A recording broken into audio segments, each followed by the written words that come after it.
My colleague just asked if our birth rate was declining here in America, and the answer was yes.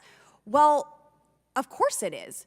We have nearly 1 million abortions in our country a year, over 60 million abortions since this has been illegal. And if that's an issue, well, then we need to address that. If we want an incline in our birth rate, well, let's look at our own country first, rather than putting folks in the hands of the cartel and putting their lives in danger so they can do, as my colleagues on the other side of the aisle say, pick our fruit, pick our crops. Aren't the folks who are coming here to seek the American dream deserving of the American dream? Or are they only deserving to clean our toilets, fold our beds in our hotels, the sheets, and pick our crops? I think the American dream is worth much more than that, and that's why we are the most generous nation in the world when it comes to legal immigration, accepting nearly 1 million legal immigrants each year. And per usual, Lauren Boebert does an absolutely terrible job attempting to mask what she's actually saying. They want to grant amnesty and a path to citizenship to 8 million illegal aliens. Yes, there is definitely a replacement theory that's going on right now. We are killing American jobs and bringing in illegal aliens from all over the world to replace them if Americans will not comply with the tyrannical orders that are coming down from the White House. This Democrat bill puts America dead last, and sadly, this is what Americans have come to expect from Trader Joe's regime. Our southern border is completely open. We've witnessed a disastrous withdrawal from Afghanistan and one unconstitutional mandate after another. These actions will have lasting consequences at a high, high price tag. Now, this replacement theory that I'm going to tell you about right now fixates specifically on immigration. It starts with a claim to an allegedly neutral position, the claim that, well, most countries set limits on immigration, and that can include some type of standards for who is admitted to the country. Okay, true enough. Then it pivots into white supremacist racism, arguing that countries like France or the U.S. are inherently white, so immigration limits must patrol against any racial minorities or foreigners to stop them from, quote, replacing the allegedly current white residents. Replace the current electorate with new people, more obedient voters from the third world. You will not replace us! You will not replace us! This is a purposeful resettlement. White replacement theory? No. This is a voting rights question. It's going to be millions of illegal immigrants into the United States. They're coming to a neighborhood near you. We are being invaded. They're coming to our backyard. It's your country. And this is the result of that sort of endless rhetoric coming from people like Lauren Boebert and the right wing itself. Welcome! You're not welcome! You're illegal! Let You're not aware of any employee taking something that one would consider a vacation time and bringing their computer and maybe logging in just a portion of that time, or not at all?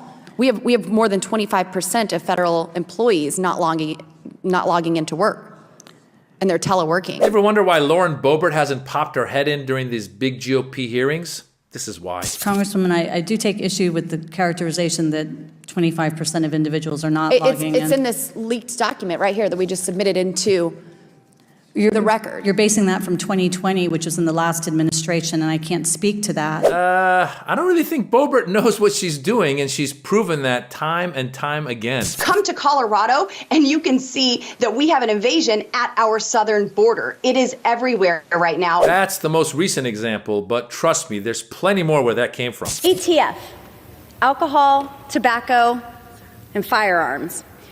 In Western Colorado, we call that a fun weekend. We're not a democracy. So with that, maybe that's where you're getting it wrong, is saying that we are a democracy. We are a constitutional republic. You know, we get called extremists. We get called election deniers. But really, I'm seeing the left, They're the deniers. They're the deniers of inflation. They're the deniers of all these crises that they have created. So there's some examples of Lauren Boebert, and let's not forget she's a congresswoman out of Colorado. I mean, I love Colorado, but what the hell is wrong with the people who voted this woman in?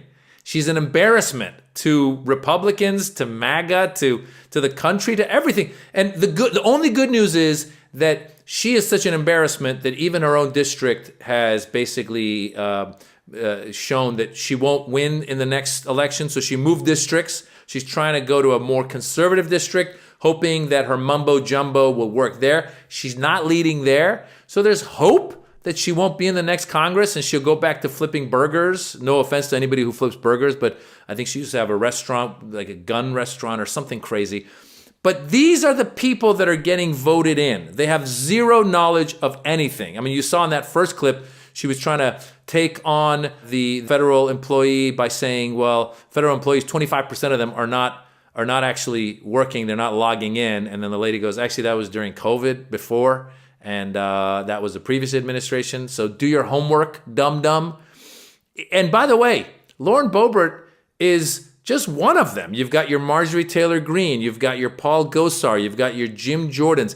These people are not serious people. And somehow the Republican Party has let themselves go so far that they have elected these types of people in who don't know anything about policy. They don't know anything about geography. She said, if you go to Colorado, you'll notice that there's issue at the border. Well, the border is not where Colorado is. So listen, you numbnut, I know you're trying to say that there's migrants that are coming to Colorado, but speak a little more eloquently, speak a little more knowledgeably. There should be just a basic civics test that these people have to take in order to become a member of Congress, which unfortunately is not the case. And let's not forget, their leader is Donald Trump, who just makes stuff up as he goes. So that's where we are. And unfortunately, these people are not serious, and yet the somewhat serious folks in the Republican Party have not had the cojones to stand up to them and oust them. If I were a Republican, I would be embarrassed that these people are representing me at all. And I would either vote independent or I would vote Democrat or I just wouldn't vote. Because if this is the best choice I have, no thank you, no gracias. Lauren Boebert is just plain dumb, like it really is. I mean, and crude. We saw, she's a congresswoman. Remember she went to that play and she was grabbing her boyfriend by the crotch and he was grabbing her boobs? I mean, these people are ridiculous. No decor, no decorum, and these are who we're dealing with. Guys, please, do me a favor. Do a little bit more research on who you're voting for. Look at their past. Look at what they stand for. Are they doing anything for your district? I don't think Lauren Boebert has done anything for her district. Matter of fact, this Republican-led majority hasn't done nothing. They've done very little over these past 2 years. It's easy to complain. I could complain all day long. Taxes are too high. There's too many. The border issue is a big mess. There's too many wars. I don't have enough hair. Like, I could complain all day long. But what's my solution? They don't have solutions. They complain, and then they're elected, and here we have a representative. That's a member of Congress. There's 435 members of Congress. This is one of 435 people out of 330 million people. This is the best they could do? Really?